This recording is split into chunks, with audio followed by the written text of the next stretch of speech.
त्या लोकांचं पण दर्शन होते ज्यांचा त्याच्यावर विश्वास अजून येत नसतो.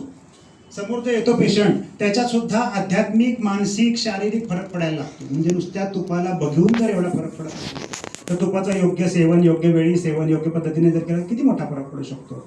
मला हेपॅटायटिस बी होता.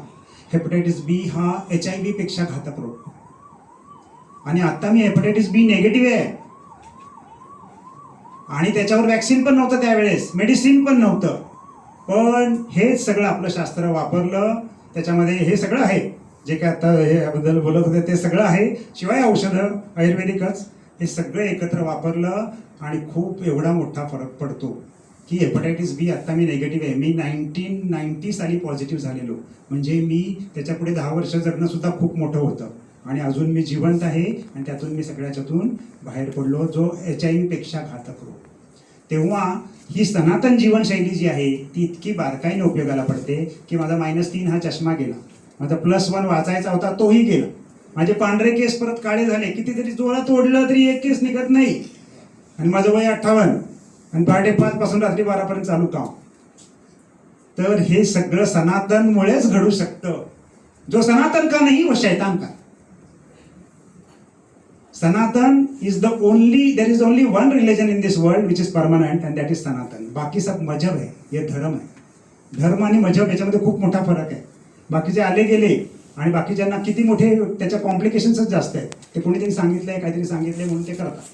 पण सनातन हे कोण आहे, त्याचा एक ग्रंथ आहे का, एक माणूस आहे का सनातन बनवणार? नाही. हाँ, सनातन म्हणजे पहिले भी था, आज भी है और कल भी रहेगा, आणि बाकीचे आले आणि गेले. तर सनातन आपण सोडायचं नाही, आणि एकच वाक्य लक्षात ठेवायचं की आपण सनातन जरा जरी सोडलं तर आपण कळत नकळत शैतानाच्या ताब्यात जातो. रात्री 12 वाजता कोणी बर्थडे केला होता का? भूताची वेळ. सगळं क क क काळा काळी वेळ, केक, क कॅन्डल, सगळं क कलयुग, कलह, आणि ते कलह सगळं आपण आणत जातो आणि कॉपी पेस्ट करत राहतो, ते पण कच. ह्या सगळ्या क मधनं बाहेर पडण्यासाठी फक्त सनातनच आपल्याला उपयोगाचं आहे, आणि सनातनची प्रत्येक बारीक गोष्ट उपयोगाची आहे. आता आपण सगळे चप्पल घालून बसलेलो आहोत, अत्यंत चुकीचं. सतत आपलं अर्थिंग व्हायला पाहिजे. तुम्ही ज्या खुर्चीवर बसता तिथे खाली पोतं पाहिजे, बारदाण्याचं पोतं, त्याच्याने अर्थिंग होतं. ज्यूटचं पोतं पाहिजे, आता ज्यूटची पायपुसणी असते ना, ती ठेवायला पाहिजे, आणि त्याचा निम्मा फरक प्रत्येक रोगावर पडतो. कारण आत्ताचे सगळे रोग एकाच कारणामुळे आहेत. BP असू द्या, अल्सर असू द्या, ऍसिडिटी असू द्या, केस जाणं असू द्या, काही असू द्या, फक्त हीट, हीट आणि हीट.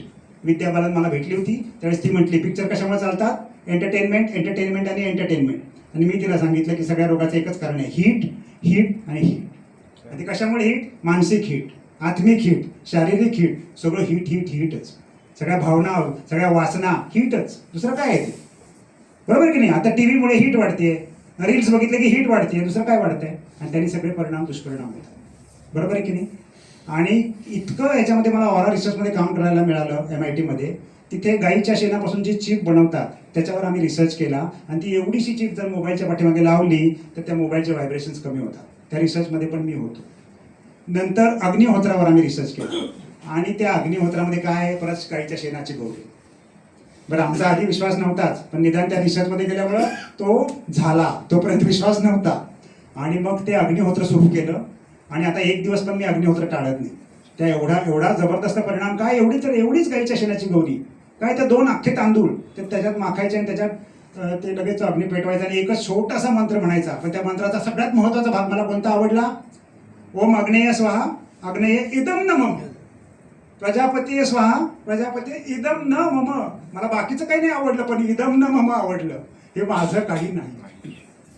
हे जरी कळलं तरी 99% प्रश्न जीवनातले, मनातले सगळे काही नाहीसे होऊ शकतात. म्हणजे तो छोटासा मंत्र किती आतवर जाऊन परिणाम करतो. माझ्याकडे सिझोफ्रेनियाचा पेशंट होता, तर सगळे सायकोलॉजीची सगळी औषधं घेऊन कंटाळलेला. त्याची आई त्याला कंटाळलेली, ती आई 80 वर्षाची झाली. आता म्हटली, या मानसिक त्रासाच्या रुग्णाला मी काय करू? तर तिला मी आपलं सहज बोलता बोलता म्हटलं, बघ अग्निहोत्र करून तू तुझ्या शेजारच्या रूममध्ये. आणि त्याला गज बांधून असं त्या रूममध्ये दुसरं ह्याच्यात ठेवलेलं होतं, आणि अग्निहोत्र ह्या बाई करायला लागल्या, आणि तो बऱ्यापैकी शांत झाला.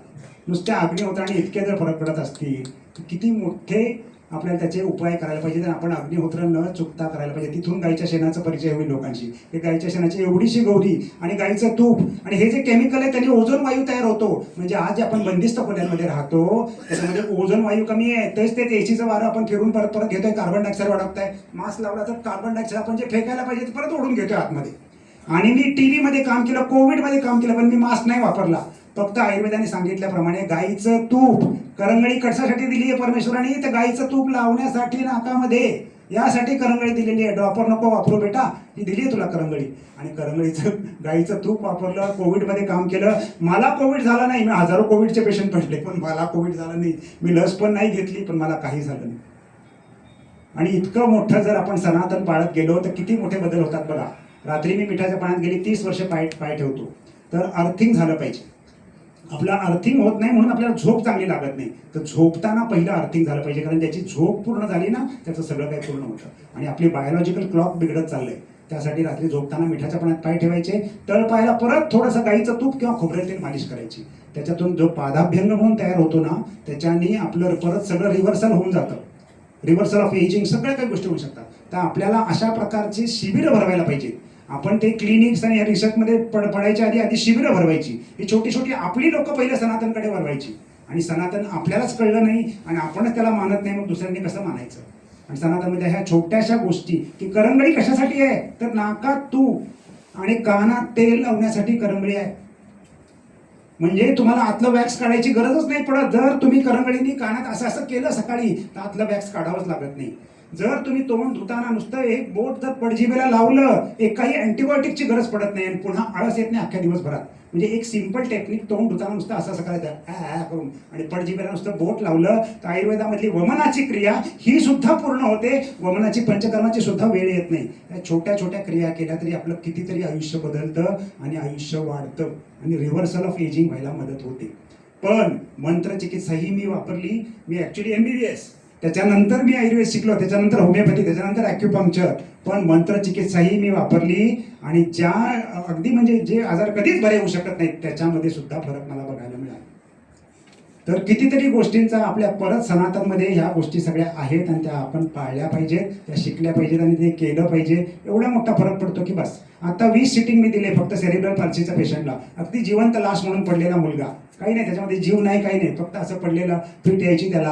आणि 20 सिटिंग, आणि त्याला फक्त मंत्रचिकित्सा दिली, कारण तो जास्त येऊ शकत नव्हता, पैसे भरू शकत नव्हता, घरून इथपर्यंत यायला खर्च, परत हे सगळं करायचा खर्च. मग मंत्रचिकित्सा दिली, त्याच्यातून सुद्धा जबरदस्त फरक पडला. आणि त्याची आई ते विसरले, तर मला परत रेकॉर्डिंग करून मंत्र ते पाठवायला लागतं. आणि त्या मुलाला माझा आवाज माहीत झालेला आहे आणि तो माझ्या क्लिनिकमध्ये आल्यावर तो असं जिवंत लाशसारखा पडलेला होता. तो बरोबर असं बघतो माझ्याकडे, माझा आवाज ओळखतो. एवढं सगळं बदल नुसतं 10वी सिटिंगमध्ये सुरू झाले. त्याची फिट बंद झाली, त्याच्या 50-60 ज्या गोळ्या होत्या त्या सगळ्या बंद झाल्या. हे सगळं आपण सनातनमध्ये आल्यावर होऊ शकतं. तर एकच वाक्य लक्षात ठेवायचं, जो सनातन का नाही वो शैतान का. त्यामुळे वन सनातन म्हणजे आपण एक झालो पाहिजे. टू सनातन म्हणजे आपण विजयी होणारच. आणि टू म्हणजे टू अँड फ्रो. आपल्यामध्ये सनातनमध्ये आपल्यामध्ये कम्युनिकेशन पाहिजे. वन सनातन, टू सनातन, थ्री सनातन अँड फ्री सनातन. आपलं सनातन किती फ्री आहे. आपल्याकडे पैसे पडत नाहीत. हे सगळं शिकायला करायला काय पैसे पडतात? काहीच नाही. याचा आपण प्रसार सहज करू शकतो. थ्री सनातन अँड फ्री सनातन. आणि for Sanatan means we should work for Sanatan. We should work for Sanatan and we should buy only Sanatan and sell only to Sanatan. तर सनातन धर्म टिकेल, नाही तर सनातन टिकणार नाही. आपल्या मुली ख्रिश्चन होतील, आपल्या मुली दुसरीकडे निघून जातील आणि त्यांना सनातनकडे ओढण्यासाठी पहिलं सनातनचं महत्त्व कळायला पाहिजे आणि ते वेळोवेळी सगळीकडे सांगायला पाहिजे. जर MBBS माणूस परत आयुर्वेदाकडे वळू शकतो, परत सनातनकडे वळू शकतो, मग कोणीही वळू शकतं. कारण पुरावे पाहिल्याशिवाय MBBS माणूस काय विश्वास ठेवणार नाही.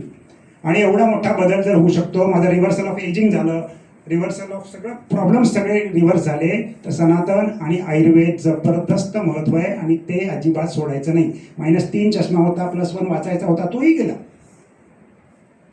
आणि आता अजून एक उपाय तुम्हाला सांगायचा, म्हणजे जसं गाईचं तुम्हाला महत्त्व आहे तसं खोबरेल तेलाला महत्त्व आहे. आता जे मानसिक आजार जे वाढत चालले आहेत, मेमरी कमी होत चालली आहे, कॉन्सन्ट्रेशन कमी होत चालले आहे, त्यासाठी खोबरेल तेल आपल्याला प्यायला पाहिजे. कमीत कमी 2 मोठे चमचे आपण रोज खोबरेल तेल घ्यायला पाहिजे. त्याच्याने आता जे एजिंग फास्ट व्हायला लागले ना, मेंदू काम करत नाही, स्मरणशक्ती कमी होते, हे सगळं कव्हर होतं. मी दरवर्षी एक नवीन कोर्स करतोय. माझं वय 58. मागच्या वर्षी संगीतचा बेसिक कोर्स केला. त्याच्या आधी एक वर्षी PhD केली. असं दरवर्षी एक कोर्स करतोय, हे सगळं सांभाळून. तर खोबरेल तेलाचं एवढं महत्त्व आहे की मेमरी वाढते, कॉन्सन्ट्रेशन वाढते. किती घ्यायचं? एवढंसं घ्यायचं. चटणीवर टाकून घ्या, भातावर टाकून घ्या, कुठेही घ्या, फक्त ते व्यवस्थित चांगलं आहे की नाही पहा, एडिबल आहे की नाही पहा, चांगल्या क्वालिटीचं आहे की नाही पहा. त्याच्याने सुद्धा एजिंग रिव्हर्स होते. आपल्याला पहिलं एजिंग रिव्हर्स केलं पाहिजे. दुसरं म्हणजे आता जे तुम्ही बसताय की नाही, हे सगळं एजिंगचं कारण आहे. आपली बसण्याची पद्धत चुकती आहे. मी जी बॅग आता सतत जी अशी घेतोय ना, ते सुद्धा ट्रॅक्शन आहे. का बरं? तर नेहमी अशी अशी पाहिजे आपली पाठ. आपण सगळे असे खूप संसाराचं ओझं ओढलो हो, काय सांगू तुम्हाला. नोकऱ्या 3 केल्या, हां, त्या नोकऱ्याने छोकरी पाहिजे, मान गेली, पाठ गेली, आहे की नाही. असं असं असं आपली पोझिशन असते. तसं नाही पाहिजे. छाती नेहमी अशी पाहिजे. छाती ओपन होण्याकरता अशी बॅग मुद्दामून घ्यायची. अशी बॅग मुद्दामून घ्यायची. आणि हे फ्रीचं ट्रॅक्शन आहे, नाही तर आमचे लोक 300 रुपये घेतील ट्रॅक्शन द्यायला. हे फ्रीचं ट्रॅक्शन आहे. हे बंद इथे आले पाहिजे. हे बंद इथे आल्यानंतर पोस्चर कशी होते, व्ही शेप आला ना. कशाला जिमला जायला पाहिजे, व्ही शेप आला की छातीला. आणि छाती एवढी जर ओपन झाली तर हार्ट अटॅक सुद्धा लवकर येत नाही, कारण हार्ट ओपन होतं. हार्ट ओपन व्हायला पाहिजे. आता हार्ट अटॅक यायचं कारण म्हणजे आपली पोस्चर चुकीची आहे. असे आपण राहतो. अशी पोस्चर पाहिजे. म्हणून मुद्दामून अशी बॅग घ्या जवळ, असं असे उभे राहा. असं लोक विचारले पाहिजे तुम्हाला, तो मिलिटरीमध्ये होता का रे, असं एकदम राहतो. हो, मिलिटरीमध्ये होतो. तर एवढी पोस्चरमध्ये फरक पडतो एक साधी गोष्ट केल्यानंतर. कारण पहिलं म्हणजे आपण स्वतःला हिप्नोटाईज केलं पाहिजे की माझा डावा पाय म्हणजे आत्मसन्मान आणि माझा उजवा पाय म्हणजे आत्मविश्वास. असं आपल्या चेहऱ्यामध्ये, बोलण्यामध्ये, वागण्यामध्ये आपण स्वतःला हिप्नोटाईज करायचं. ते हिप्नोटाईज जरी केलं तरी अर्धा उपाय तयार होतो. आत्मसन्मान, आत्मविश्वास. माझा राईट ब्रेन म्हणजे गुड EQ आणि माझा लेफ्ट ब्रेन म्हणजे गुड IQ. असं स्वतःला हिप्नोटाईज करायचं. आणि हे सुद्धा सनातनमध्ये सांगितलेलं आहे. संकल्प.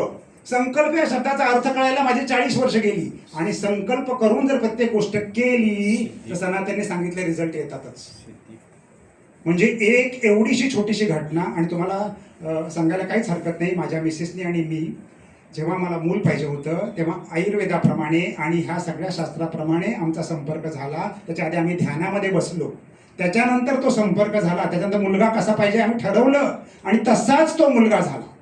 म्हणजे इतकं सगळं आपल्या सनातनमध्ये दिलेलं आहे की आपण हे देखील प्लॅन करू शकतो की त्याचा स्वभाव कसा असावा, त्यांनी कसं वागावं, त्यांनी पुढे काय करावं. आणि त्याप्रमाणे आपल्या सगळ्या सनातन धर्मात दिल्याप्रमाणे आम्ही केलं आणि तसाच्या तसा तो आहे. काही यात किंचित जरासाही फरक नाही.